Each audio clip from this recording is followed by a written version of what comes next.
자, 말씀을 정리하도록 하겠습니다. 오늘 3월 18일 본문은 마가복음 12장 35절에서 44절인데요. 일단은 선생님은 주제를 일단 본문을 35절에서 37절은 다윗보다 크시니 그리스도, 38절에서 40절은 바리새인들의 위선을 경계하라고 하시고, 41절에서 44절은 가난한 과부의 그 작은 헌금을 진정성 있게 보셨습니다. 그래서 주제는 뭘로 정했냐면 화려하고 유식해 보이지만 위선적인 서기관들과 소박하지만 진정성 있는 과부, 이렇게 대립을 시켰어요. 대립을 시켰는데, 우선 예수님께서 한 두 가지 인물에 대해서 얘기하십니다. 후반부엔 과부가 나오지만 전반부에는 서기관에 대해서 나와요. 그래서 12장 1절에서 34절은 자세히 보면 예수님과 이 서기관 바리새인들, 그 다음에 사두개인들 간의 논쟁이었어. 예수님께서 포도원 비유를 먼저 드셨죠. 그래서 바리새인들과 사두개인들이 빡쳤어. 그랬더니 이제 다시 몰려와서 바리새인이 먼저 도전합니다. 무슨 도전? 가이사에게 세금을 바치는 것이 옳으니까 옳지 아니하니까. 예수님께서 대답을 하시죠. 가이사의 것은 가이사에게, 하나님의 것은 하나님에게, 그렇게 얘기하시고, 그 다음에 사두개인이 나타나서 부활이 없다고 주장하는 얘들이죠. 얘들은 부활이 없다고 주장하는데 예수님은 3일 만에 부활한다고 얘기했기 때문에, 그래서 그거 부정하려고 얘기해서 뭐라고 하냐면 형수치사죄.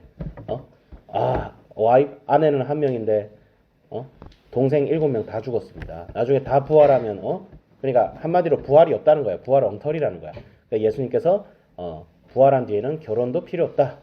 그래 얘기하시고, 그 다음에 나중에 여러분 주일 본문을 보면 알겠지만 어떤 한 서기관이 나타나서 예수님께 묻습니다. 그러면 가장 중요한 계명 두 가지만 얘기하십시오. 이랬더니 예수님께서 하나님을 사랑하고 이웃을 사랑한다. 근데 서기관이 그걸 듣고 감명을 받았는지 맞습니다. 당신이 찐이군요. 그래서 오히려 서기관 한 명이 회개하고 돌아오는 역사가 일어났어요. 회개하고 돌아왔는지 원래 그런 사람인지 모르겠지만 중요한 건 여러분, 바리새인 사두개인들이 다 예수님을 부정한 건 아니었어요. 많은 사람들이 오히려 예수님의 말씀을 듣고 따르려고 했어. 특히 대표적으로는 니고데모는 바리새인이에요. 그리고 예수님의 십자가에 돌아가셨을 때 예수님을 장사 지내려고 했던 한 부자가 있었죠. 아리마대 요셉. 이 사람은 사두개인이에요. 역사적으로 봤을 때. 바리새인과 사두개인들이 예수님이 들은 말씀에 영향을 실제로 많이 받았어요. 그래서 그랬는데, 중요한 것은 이제 예수님께서 서기관들의 외식을 경계하시는데, 서기관들이 그리스도는 다윗의 자손이라고 자꾸 가르치는 걸 들었나 봐. 서기관들도 그리스도가 오신다는 사실은 알고 있었어요. 왜? 구약의 말씀에 전통했거든. 서기관들은 구약의 전문가들이에요. 지금으로 치면 신학자고 목회자들이야. 근데 예수님이 뭐라고 했어요? 예수님 그리스도가 무슨 다윗의 자손이냐? 아니 이게 무슨 소리야? 다윗의 자손은 오시는 거 맞잖아. 근데 이 말은 뭐냐면 그리스도는 다윗보다 높으신이라는 거예요. 너희들이 생각하는 그리스도는 다윗의 자손이라는 거예요. 그 말은 뭐냐면 다윗처럼 정치적 이스라엘을 세우고 자기들이 원하는 이상향을 이루어줄 수 있는 그런 자기들만의 메시아로 하나님을 자꾸 꾸며나가는 거예요. 근데 그렇지가 않다는 거예요. 마이크를 줘야지. 그렇지가 않다는 거예요. 내가 마이크를 기다리고 있었는데 왜 이거 전기가 계속 돌리? 그래. 그래서 다윗의 자손 왜 전기가 돌면 안 되니까 짜릿하더라고. 자, 다윗의 자손 그리스도가 틀렸다는 말이 아니라 그리스도는 다윗보다 위에 계시고 오히려 다윗의 주인이라는 거예요.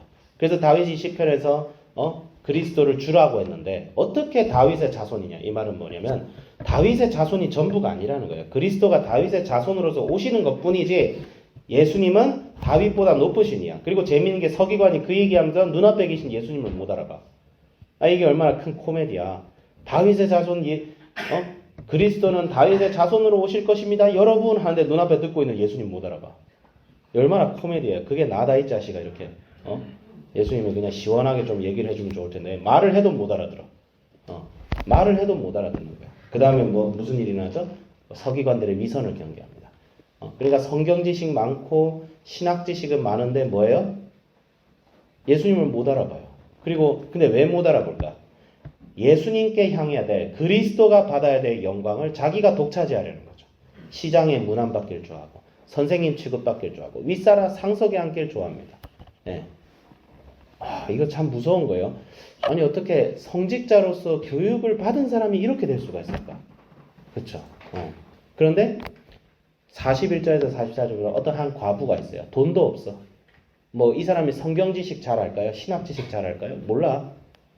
지위도 낮아. 근데 이 사람의 신앙을 하나님께서는 예수님께서는 제자들에게 보이시고 가르치시면서 그러니까 예수님께서 두 번 나옵니다. 예수께서 가르칠세. 예수께서 성전에서 가르칠세. 그러니까 지금 이게 제자들 가르치기 위한 거예요. 제자들 보고 저 과부를 봐라. 저 과부가 낸 2렙돈의 헌금이 다른 부자들이 낸 모든 것보다 더 크다. 진정성을 얘기하죠. 진정성. 신앙의 진정. 대조를 됩니다. 네, 선생님이 이 말씀을 보면서 여러분들이 성경을 지금 열심히 잘 읽고 많이 배우고 있는데 굉장히 좋은 거예요. 굉장히 좋은 거고 여러분 나중에 영어도 열심히 하고 뛰어난 사람이 될 거고 그럴 건데 중요한 거는 하나님 과연 내가 누구를 위해서 살아갈 것인가. 그러니까 하나님 나라를 위해서 예수님을 위해서 살아갈 것인가. 그리고 예수님을 누구를 닮아갈 것인가. 그러니까 예수님을 닮아가는 사람은 자기를 죽이는 사람이에요. 자기가 예수님 대신 이름을 알리려고 하지 않고 자기를 날마다 죽여. 그게 뭐냐면 경건이에요. 경건. 근데 이 바리새인들은 경건의 모양은 있어. 긴 옷을 입고 큰 소리로 금식 기도하고 금식 기도할 때 막 머리 풀어져서 아이고 나 금식해요. 아이고 나 피곤해요. 이거 막 티를 팍팍팍 냅니다. 근데 결국 뭐예요? 외식이라는 거죠.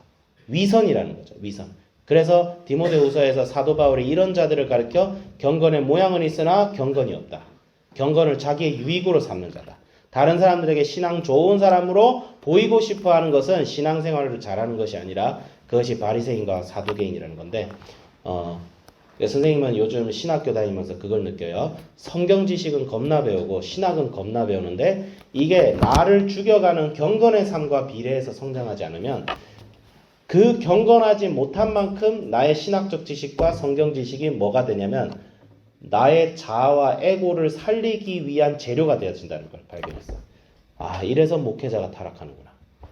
목회자가 왜 타락하는지 선생님이 이제 피부로 느끼기 시작하고 선생님 신학교 다니면서 목회자가 성경 많이 배우고 신학을 많이 배우는데 자기를 죽이는 경건의 삶. 그러니까 기도와 말씀과 하나님 앞에 자기를 회개하고 내가 아무것도 아니다. 주님은 전부 되십니다. 이런 경건의 삶을 나를 죽여가는 이런 경건의 삶을 지속하지 않고 신학을 공부하고 성경을 공부하면 반드시 그것이 자기의 자아를 나를 합리화하고 나를 높이기 위한 재료가 된다는 거예요. 그래서 CCC의 김준곤 목사님은 사역자들을 신학교에 안 보냈습니다. 왜? 신학교 갔더니 다 그렇게 됐어. 예수님 믿고 예수님의 일을 행하고 영적인 부흥을 이끌었던 사람들은 다 신학교 주변부에 있었어요. 중심에 있지 않았어. 그게 너무 희한하죠. 그렇죠? 바리새인과 사두개인들 그 당시 유대교의 중심이었어요. 예수님은 어디서 사역했어요? 그 종교의 중심지에서 제일 바깥에 있는 갈릴리. 갈릴리는 유대 지방 밖이에요, 사실. 이방인이라고 취급받아. 사마리아보다 더 북쪽에 있는 곳이야. 가장 외진 곳에서 예수님은 사역을 하셨어요. 그러다 예루살렘에 오셔서 십자가에 달려 죽었어요. 십자가에 누가 달았어요? 그 당시 종교 중심자들, 목회자와 사역자들이 십자가에 예수님을 달았어요. 근데 사람의 에고를 죽이지 않으면 아무리 성경적 지식이 많고 신학적 지식이 많아도 예수님을 다시 십자가에 못 박아 죽일 만한 사람이 되는구나. 괴물이 되는구나. 이건 뭐예요? 이거 사탄이에요. 이거. 교회와 신학교에 사탄이 있었습니다. 교회와 신학교가 사탄이 작용할 수 있는 수단으로 사용될 수 있겠다. 왜? 신학교가 나빠서가 아니라 사람의 에고가 죽어지지 않으면 성경 66권을 달달 외워도 사탄의 도구로 사용되는구나. 그 사람의 성경 지식이 사탄의 도구로 사용되는구나. 왜? 자기를 죽이지 않기 때문에. 서기관과 바리새인들이. 참 무서운 거죠. 그렇죠? 그래서 선생님은 적어도 내가 무식하게 살지언정 이렇게 살면 안 되겠다.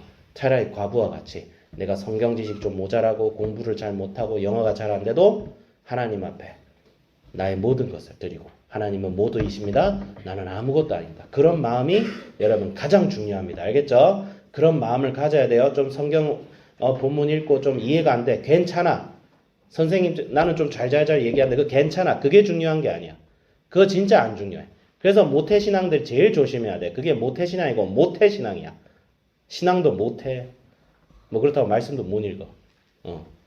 그러니까 절대 여러분 하나님 앞에서 진정성 있는 과부와 같은 신앙을 우리 모두가 가져야겠다. 선생님 그렇게 적용했어요. 기도하겠습니다. 하나님 아버지 주여 감사드립니다. 주여 우리가 과부와 같은 진정성 있는 삶을 살게 하여 주시고 아무리 성경 지식 많고 신학 지식 많아도 이 어리석은 서기관들은 눈앞에 있는 예수는 알아보지 못하면서 구약 말씀을 인용해서 그리스도는 다윗의 자손이라 얘기합니다. 그러나 그들은 그리스도가 예수님인 줄 알지 못합니다. 왜 예수님이 가져야 될 그 영광을 그 자들은 시장과 잔치상에서 자기들이 차지하려 하기 때문입니다.